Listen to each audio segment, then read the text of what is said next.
Como a história de uma morte pode ensinar tanto sobre a vida? Hoje a gente vai conversar sobre um livro curtinho, mas um clássico da literatura russa. E aí eu te pergunto, você leu direito A Morte de Ivan Ilitch de Tolstói? Olá, questionadores! Eu sou Andressa Slombo e se você ainda não é inscrito nesse canal, agora é a hora! Se puder, também clica naquele gostei que ajuda muito essa produtora de conteúdo. E hoje nós vamos falar desse livro curtinho. Na minha edição aqui tem 80 páginas. Vai contar realmente os últimos dias de vida e a morte de Ivan Ilitch. Então é uma história simples, ela não é contada de forma linear, mas o grande barato realmente desse livro é os detalhes, é a forma com que essa história é contada. Ivan era juiz de instrução de um tribunal na Rússia. Ele era um homem sem grandes ambições, mas sempre a vida inteira quis atender a expectativa social, a expectativa da sua família.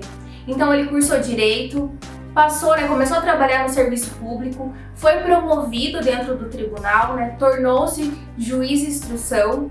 Ele também casou por conveniência, como todos esperavam, teve filhos, como todos esperavam, mas a relação dele com a esposa é muito conflituosa, eles acabavam brigando por pequenas coisas.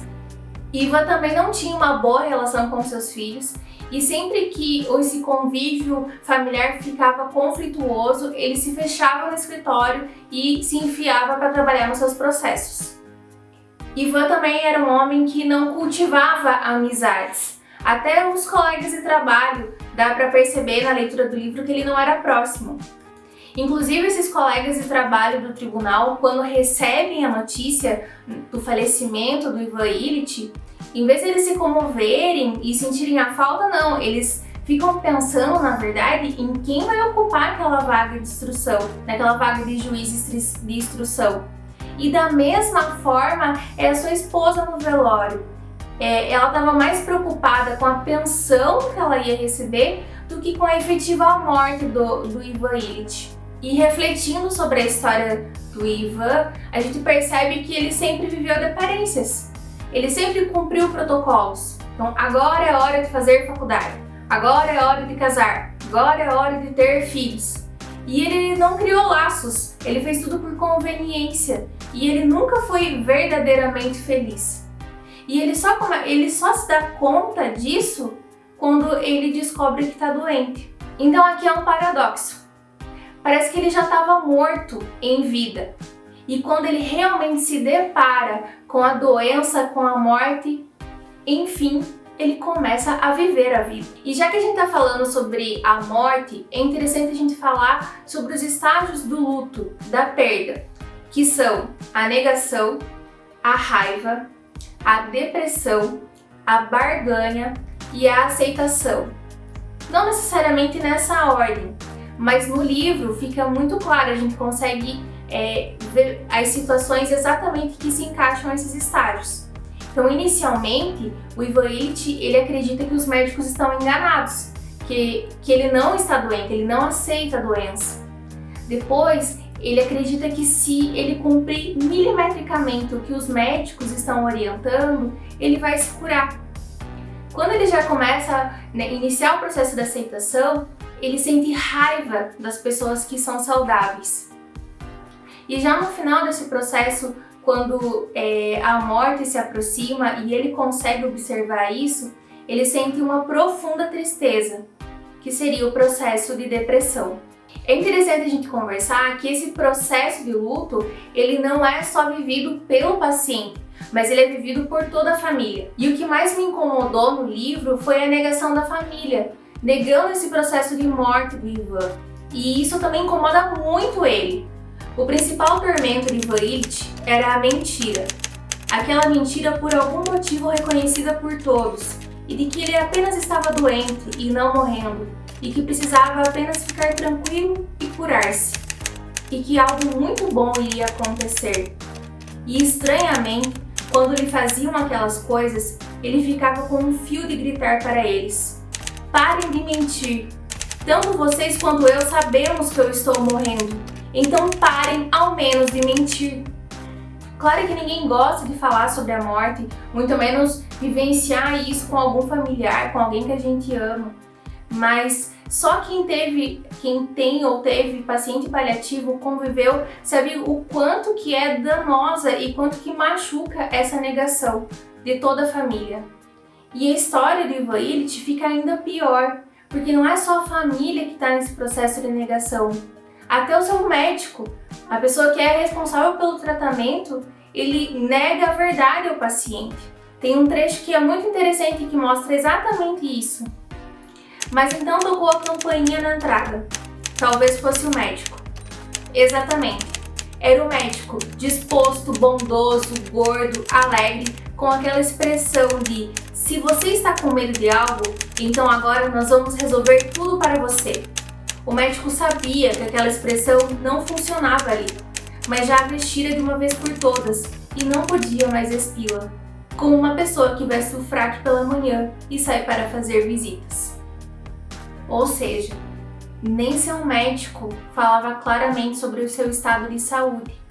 Ivan Illich se sentia enganado. E a gente levando essa discussão para o âmbito jurídico, claro, no contexto jurídico brasileiro atual, até porque essa história se passa na Rússia. Hoje, o paciente ele tem o direito irrestrito a todas as informações referentes à sua saúde, a seu estado clínico, e isso foi tirado do Ivan Illich. O Código de Ética Médica brasileiro informa que o médico ele pode se abster de passar essas informações ao paciente somente quando lhe causar dano, o que não é o caso do Ivan, né? E quando lhe causar dano, ele não vai se omitir, ele vai passar para a família, né, para o responsável pelo paciente essas informações. E é importante a gente destacar que quando o médico não fornece essas informações, então quando ele omite, ele suaviza, ele não é sincero, ele retira a autonomia do paciente. O paciente não tem todas as informações para fazer suas escolhas. No livro fica muito claro que o Ivan teve seu direito como paciente violado. Ele não teve acesso às informações, todas as informações referentes à sua saúde, à sua doença, para que ele pudesse conduzir esse processo. Inclusive, o Ivan Illich, no livro, ele faz uma analogia entre o mundo jurídico e o mundo médico.